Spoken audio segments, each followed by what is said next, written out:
Mga ka-sports, kumusta? Ngayon may dalawang exciting na balita tayo. Ang pag-unlad ni Josh Plus, ang batang Pinoy na sumasabak ngayon sa European Basketball at ang paghahanda ng Gilas Pilipinas sa World Cup qualifiers laban sa New Zealand Tall Blacks at Australia Boomers. Kaya stay tuned dahil detalyado natin itong tatalakayin. Kung trip mo po ang ganitong content, paiwan ng follow at pa-subscribe na din. Tara po, simulan na natin.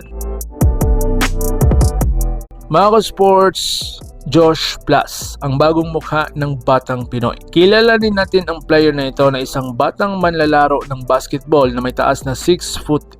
Sa kanyang murang edad, ipinakita niya ang kakaibang kombinasyon ng shooting, mobility at versatility sa court. Hindi lang siya matangkad, may skill siya na bihira sa batang Pinoy. Sa Pilipinas, maraming manlalaro ang nakaranas ng pressure sa height, pero si Josh ay halimbawa ng height plus skills equals advantage. Sa kasulukuyan, naglalaro siya para sa Torrejon Basketball Academy sa Madrid at nag-a-average ng 18.4 points per game sa liga ng high school players sa ilalim ng 22 years old. Ginagamit niya ang pangalang Cruz, ang kanyang middle name. Sa Europe, nakatutok ang development sa club system. Hindi lang ito para sa highlights, dito hinuhubog ang player sa skills, tactics, physicality at mental toughness. Nakakasama niya sa training ang mga top prospect tulad ni Just Cronhart, Hugo Alonso at Gabriel Tabier ng Real Madrid U22 team. Pagkatapos ng kanyang high school, maraming oportunidad ang nakalatag. Manatili sa Europe, lumipat sa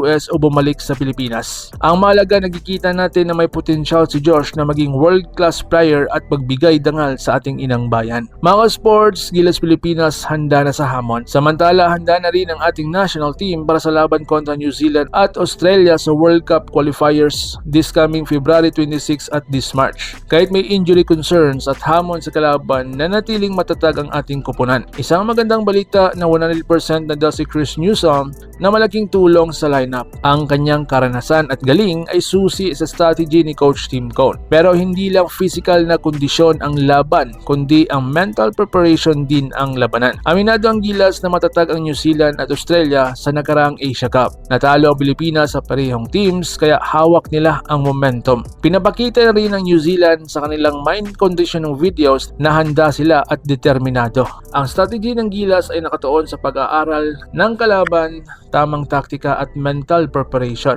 Kasama ng suporta ng mga fans, may tsansa na makuha nila ang upset victory. Ang kwento ni Josh Plus at ang paghahanda ng Gilas Pilipinas ay patunay na may pag-asa ang Pilipinas sa world-class basketball. Kaya suportahan natin ang mga batang manlalaro at ang pambansang kupunan dahil bawat panalo nila, panalo rin tayo. Ang dedikasyon, opportunity at suporta ng sambayanan ay susi sa tagumpay. Kaya mga sports, ipakita natin ang ating Pinoy pride sa pamamagitan ng pagmamahal at suporta sa basketball. Kung nagustuhan niyo ang video nito, huwag kalimutang i-like, comment at subscribe para sa mas marami pang update sa world-class Pinoy basketball. Sabihin niyo sa comment section sino ang mas excited kayong panoorin, si Josh Plus sa Europe o ang Gilas Pilipinas laban sa New Zealand at Australia. Laban Pilipinas puso, sa upano. Ingat po kayo.